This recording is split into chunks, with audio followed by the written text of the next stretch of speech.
What's up, guys? Thank you for joining day. Welcome to day 18 of Stuck in California until I reach 100,000 subscribers. Thank you for joining. If you have been following me on this campaign and if you have seen my sign, I say two things: save America and remove the country cap. And what I'm going to talk about today is probably the most important video I have done so far, focusing on saving America.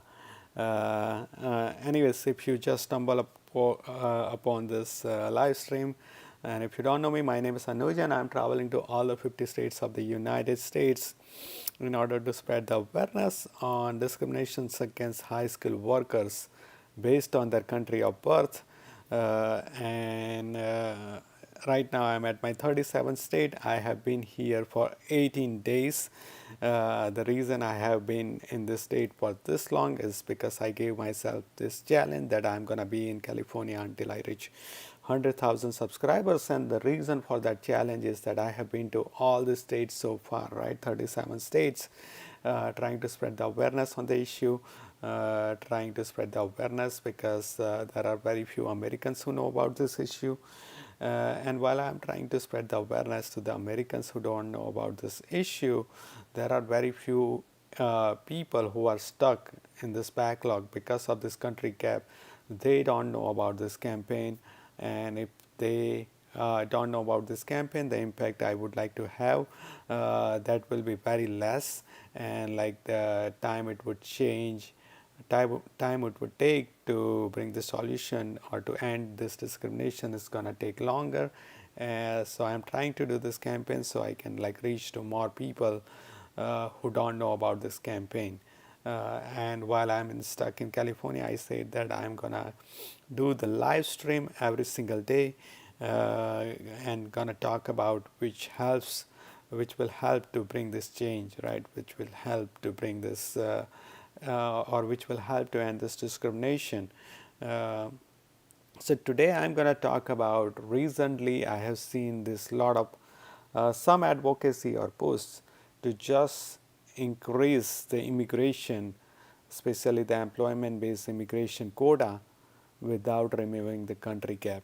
And some people argue that if we do that, then there will be like new immigrants entering the country, they will be more, and that can help the economy. So kind of like, just to give you an example of from the recent report, if you have seen, there was a report from bipartisan policy group that it's called Green Light to Growth, which argues that clearing the green card backlog can help the US economy.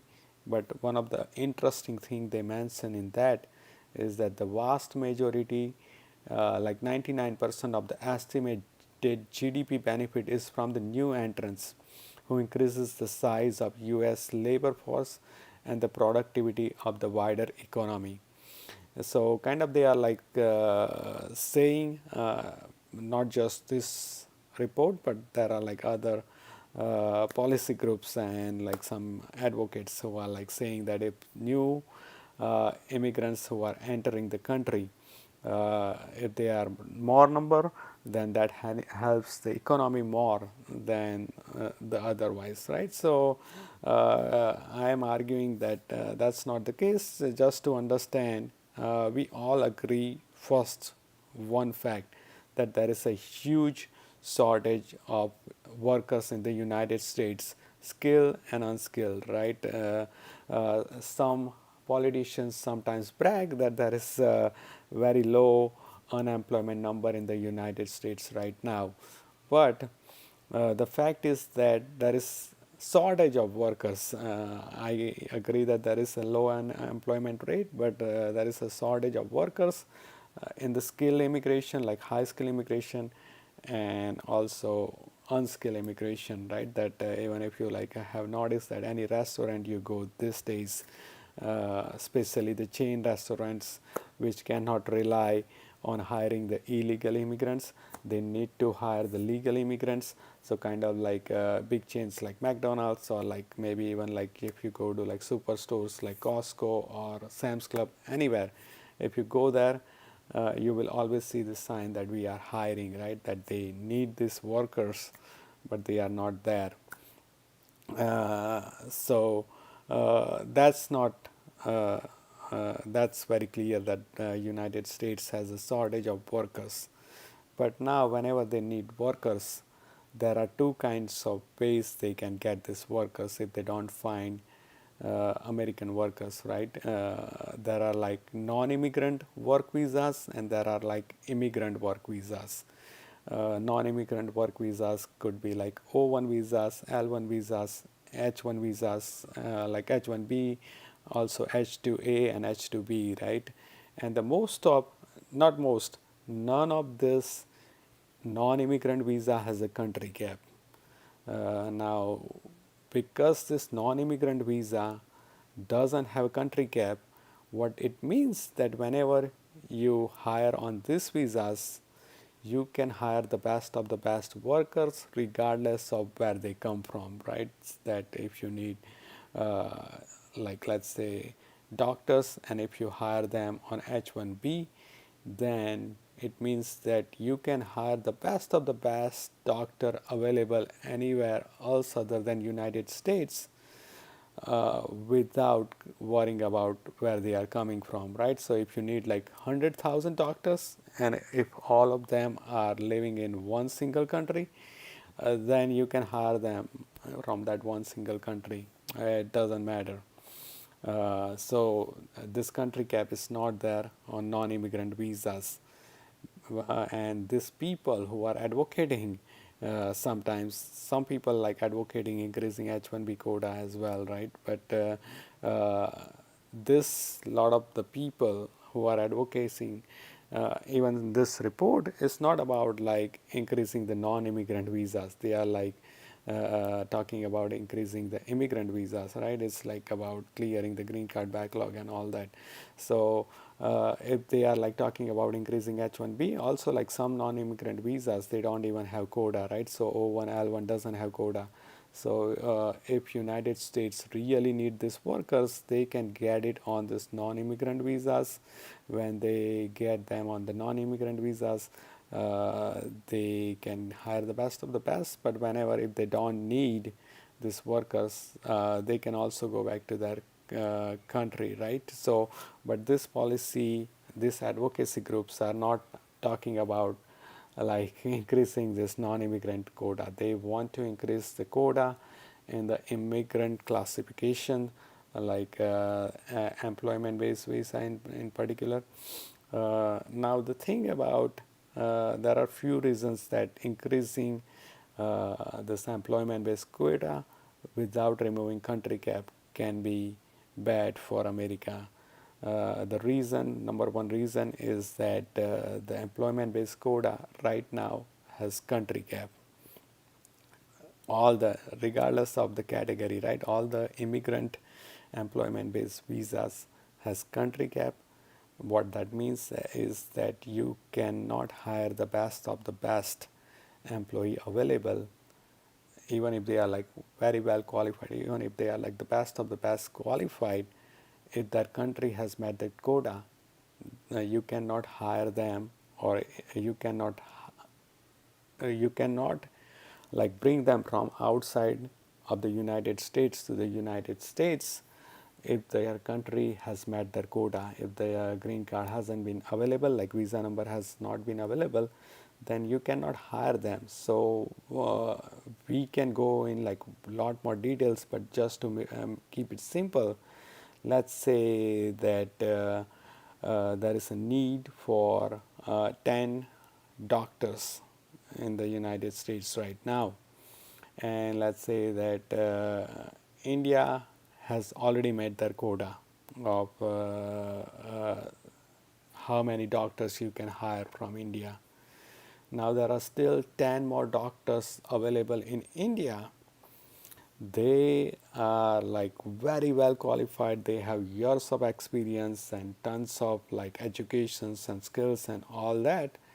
Even though they are the best of the best right now, you cannot hire them because that country has met their quota, right?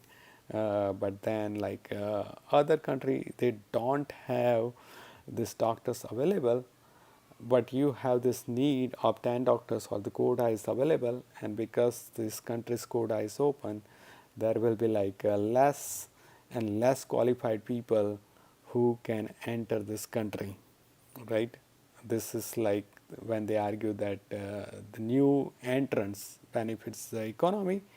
This is what happens when you like double the quota, that less and less qualified people from different countries just based on their country of birth would be able to get in inside the United States. And that's not good for a few reasons, right? That they can cost the economy. They like if they can stop working, and doctors, I understand that they have been through like a lot of education to becoming a doctor, and they also have to get the license. But let's say that some people got immigrant visas in the unskilled category like EB3.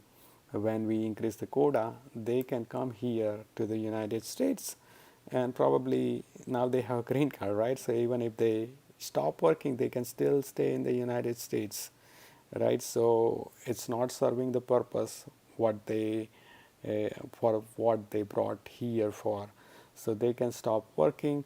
Now also like these people, they just came to the United States. Hopefully they are good people, but we don't know how they're gonna behave in the United States, right? That if they start committing some kind of crime, it can cost a lot of money to the United States, right? So it's like when you increase the quota without removing this country cap, you are not getting the best of the best people, right?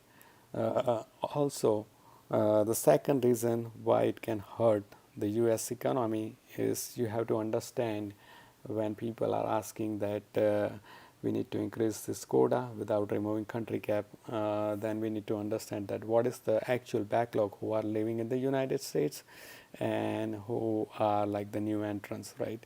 So the actual backlog right now in the United States who are waiting to adjust their status is the people who came here on student and work visa, right? So student visa doesn't have country cap, work visa doesn't have country cap.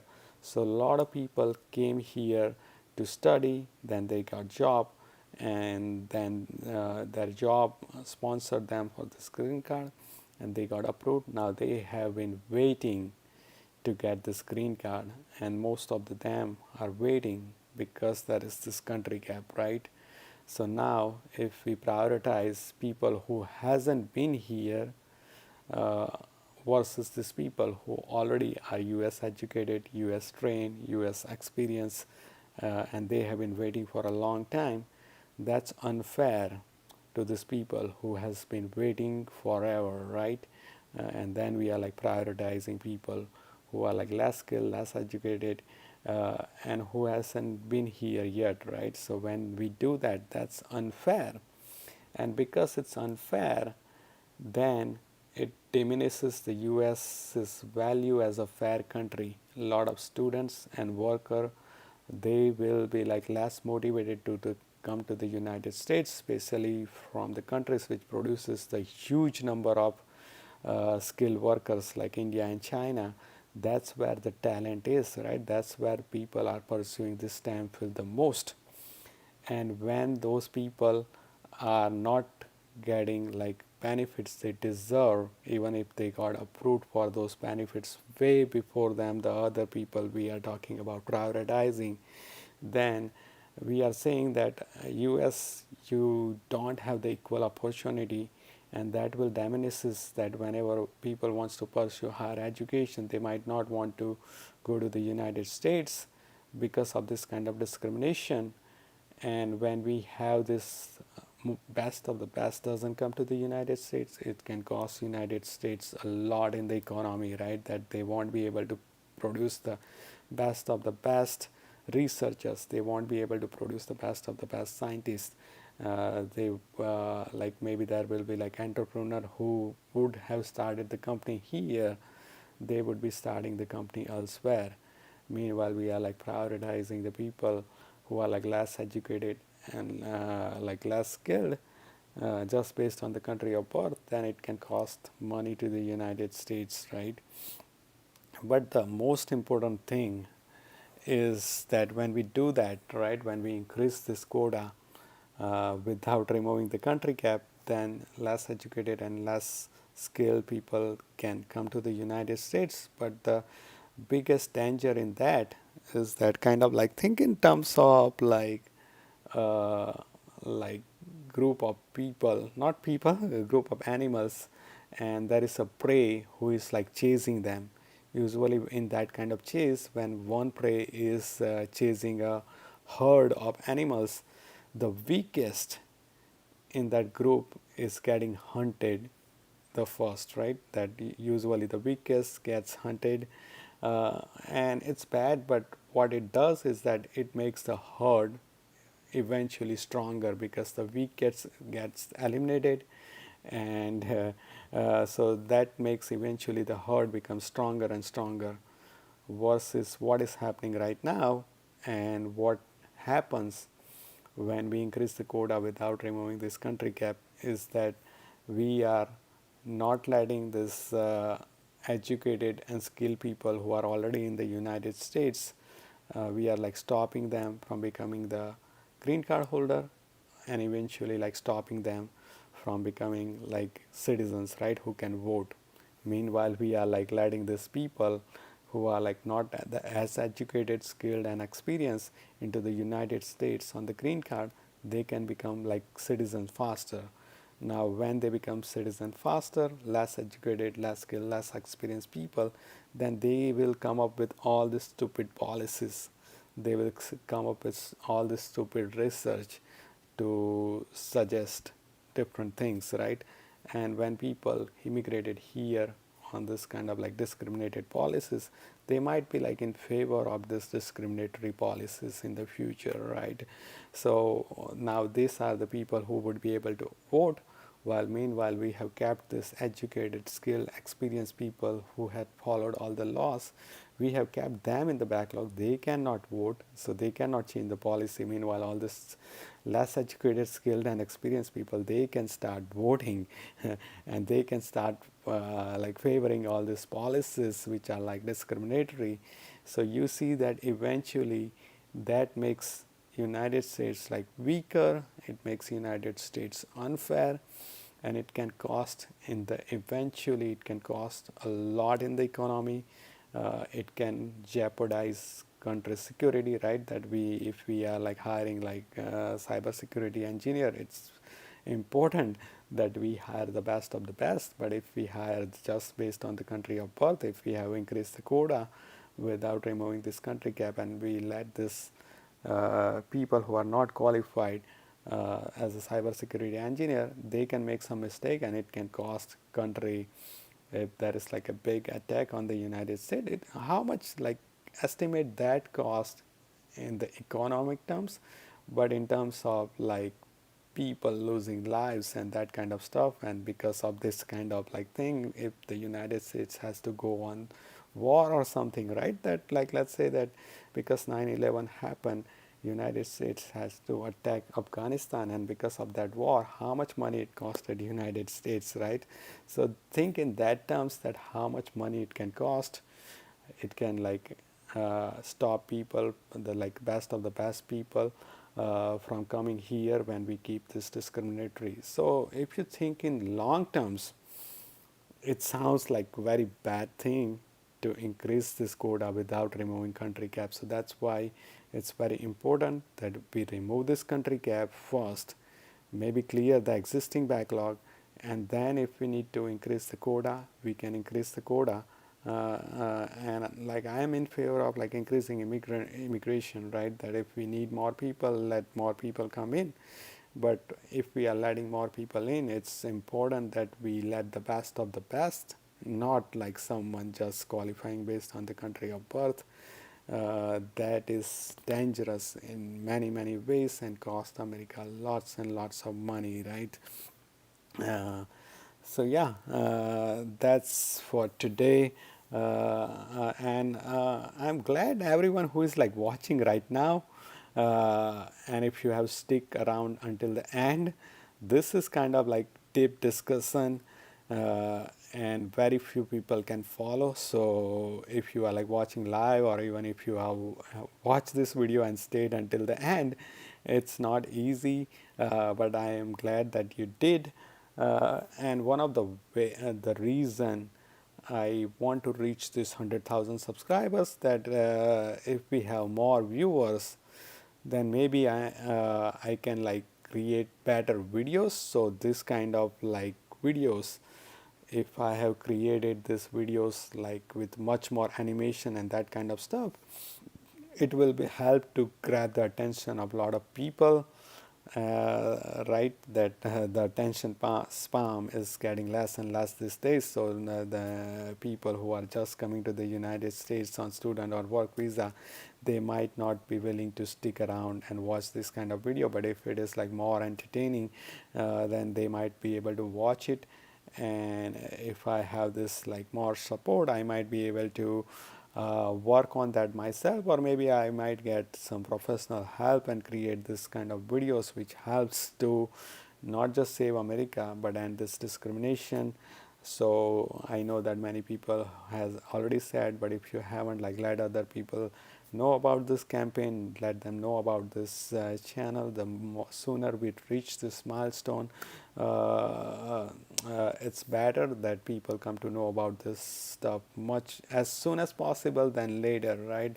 I know that these policies will end one day, because US cannot go on and on with this kind of discrimination. It's already a bottleneck, and it cannot go any longer. So maybe in 5 years or 10 years, this is gonna end, even if we don't do anything, right? But I wish that we reach this solution sooner, and sooner people know about this thing, the better. So if you haven't already, ask people to subscribe. It doesn't cost them anything, it doesn't cost their time. All they need to do is hit that subscribe button. So yeah, thanks for joining today. I hope you got something out of this, and please let others know, and I'll talk to you guys tomorrow. Thank you and take care.